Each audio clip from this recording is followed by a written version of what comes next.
I think a lot of us right now are probably feeling that the ongoing digital mediation of our lives has intensified in recent months. This includes young people for whom we've long seen the adolescent processes of identity exploration, self expression, intimate connection and friendships, and information seeking and knowledge building are occurring increasingly online. Academics have identified that when we talk about changing practices and experiences of young people in this context, there's a tendency to create a binary between opportunities and risk. The topic of my new book, Sexting, is often firmly placed into the latter category, a risk. What do I mean by sexting? It's the production and exchange of personal sexual content, be that messages, images, or videos, via digital technology. Smartphones are probably the key devices, and apps and platforms like Snapchat have become almost synonymous with the practice. Of course, anyone can engage in sexting, young people and adults alike. We know from the stats that it's not just young people that engage in sexting, but we tend to worry more about what they're potentially doing and the risks and harms that they face. Presently, it's illegal for young people under the age of 18 to engage in the production and exchange of sexual content. It's illegal for someone under the age of 18 to appear in an image or a video, and it's illegal to send an under 18 sexual content or entice them to do so. So there's that risk. There's also the tendency to worry that young people are at heightened risk of harms such as violations of privacy, non-consensual sexting, and bullying, shaming, and reputational damage, both short and long term. In this new book I'm putting out there, I draw on research that I conducted with teenagers and the research findings of others from around the world to understand young people's perspectives on risk and harm. Is sexting risky and harmful for them? In what ways? Where does risk and harm come from? In other words, why may someone perpetrate a harmful act towards someone else? What makes certain young people more at risk of different forms of risk and harm than others? In a nutshell, I and those I cite in the book are arguing that, firstly, risk and harm vis-a-vis privacy, consent, bullying, reputational damage, and so forth, arise from a socio-cultural context in which collectively defined meanings, by which I mean the meanings created by young people in their broader youth cultural context, both on and offline, give rise to processes of shame and reward that sit underneath harmful practices and are structured in terms of wider inequalities and peer power dynamics and hierarchies. To illustrate them, privacy violations, the big one. Oh no, the image I shared has been leaked and shared beyond the intended recipient, without the consent, sometimes knowledge of the person in the image. Cues, social shaming, bullying, reputational damage, and so forth directed towards the subject of that image. So far so inevitable, right? And standard teenage reckless behaviour. I say no, it's perhaps a bit more complicated than this. I found that it was particular young people who were at risk of privacy violations. It was particular images that were more likely to be shared around the peer group of both boys and girls, tied up with the different forms of social capital and reward available to them within their peer context, which were in turn fundamentally predicated upon the shame and or objectification of the person in the image, girls and young women being particularly likely to be affected by the latter. Non-consensual sexting was likewise situationally and contextually contingent.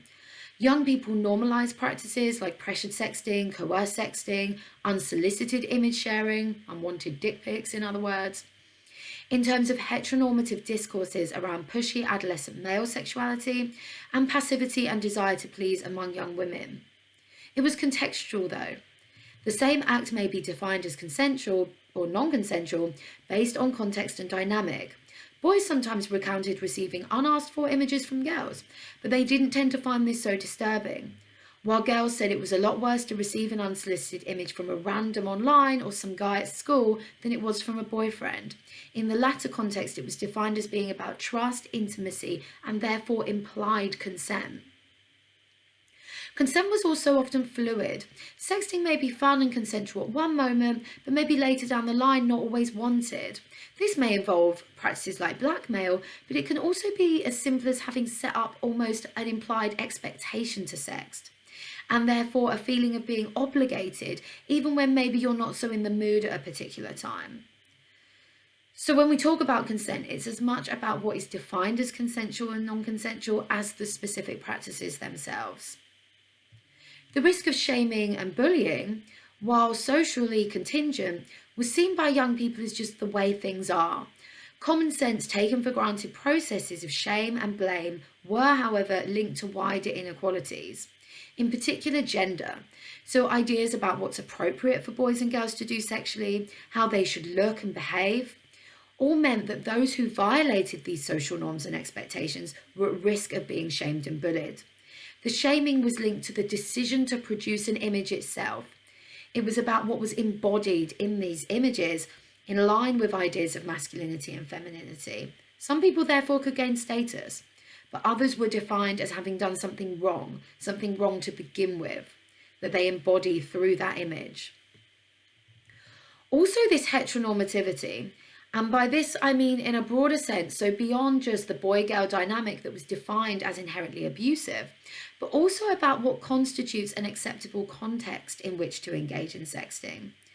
There was almost a hierarchy of relationships apparent, which led to the shaming and blaming of those who sexted in casual relationships and for flirtation and fun, compared to those who sexted in what was defined as committed, monogamous, long-term relationships, where it was about intimacy and trust.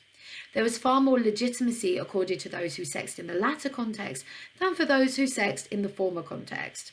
Shame and blame in this situation was therefore connected to the decision to share an image with another person. Less so about what's in the image, it's about the context in which you engaged in that image production and distribution. And victim blaming wasn't about a denial that privacy violations or non-consensual sexting were bad things. Sometimes there was a denial of injury, a denial that something is consensual or not. But on the whole, young people were quite alive to the fact that these things were happening and that they were wrong. Yeah, unsolicited dick pics are wrong. Pressuring someone to sex is wrong. Sharing their image is wrong.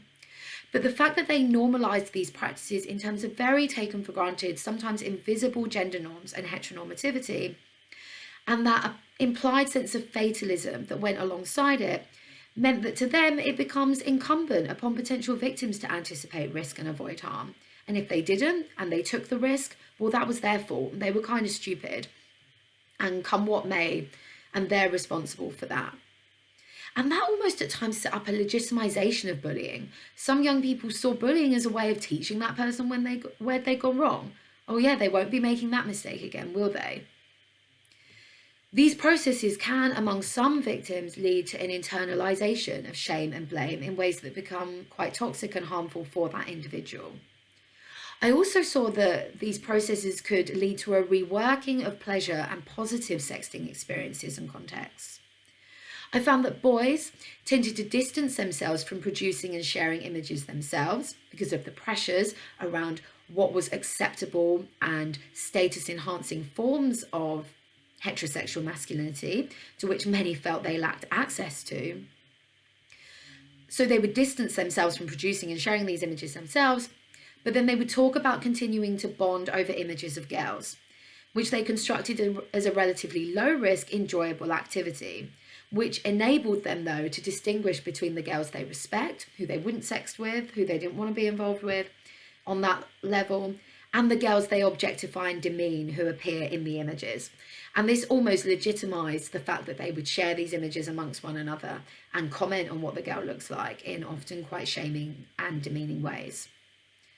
Girls, meanwhile, there was a narrative around having to desexualise their bodily and sexual expression, to almost engage in a counter-narrative to shame, to defend themselves against the potential shame.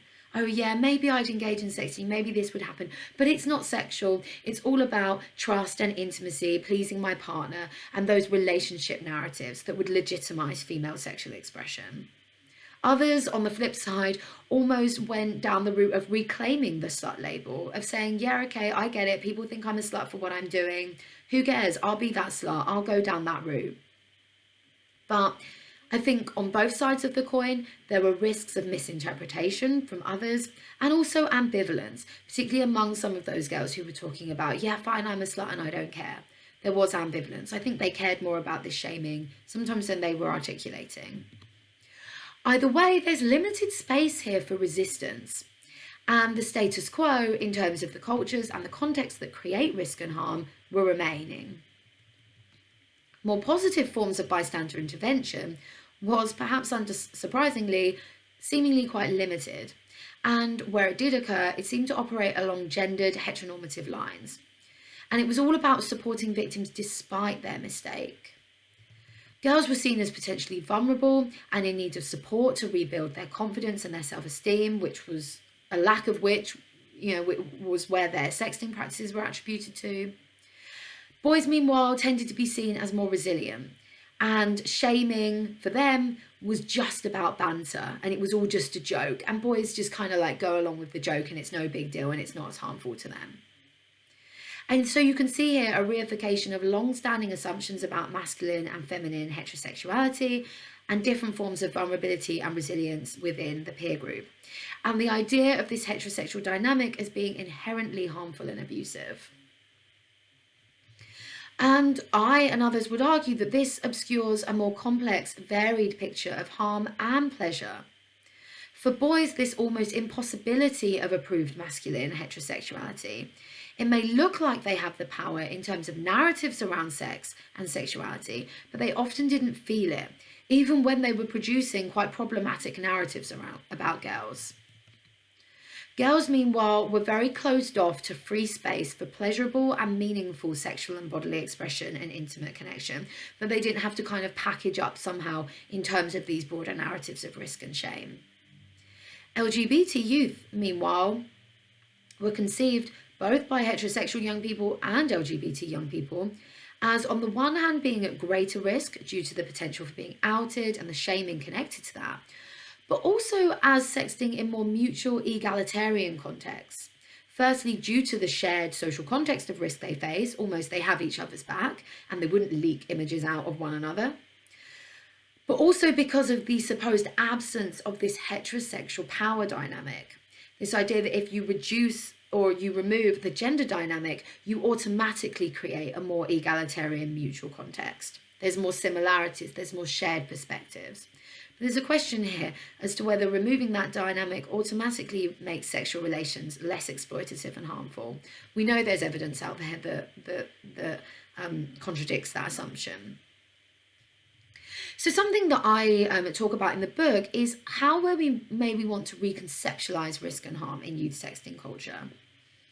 It's not about uncritically accepting what young people say, but using this as a starting point for how we might want to engage with them about the risks and harms they face in youth sexting culture. And I think a key argument here is that these risks and harms are not inherent to sexting, but they're socially and contextually contingent. Which comes to the second point that academics are increasingly making and that I engage with in the book. These harms and risks are linked to a fundamental denial of rights to bodily and sexual expression and integrity, and to freedom from harm and recourse in the event of harm. Addressing risk and harm, therefore, requires critically deconstructing the taken for granted common sense constructions of shame and blame, and the gender and sexual inequalities and injustices upon which these constructions are based. In doing so, advocating a narrative of rights is both about protection from harm and opening up space for diverse, meaningful forms of pleasure and bodily and sexual integrity and autonomy, the two not being mutually exclusive, but actually complementary to one another. Because if people had rights to their own body, to integrity, to autonomy, to whatever forms of expression they choose, then the rationale for bombarding them with explicit images they didn't ask for, pressuring them to engage in sexting, sharing and showing their images around the peer group, judging and shaming them for what they've done, all of those things would then therefore be diminished.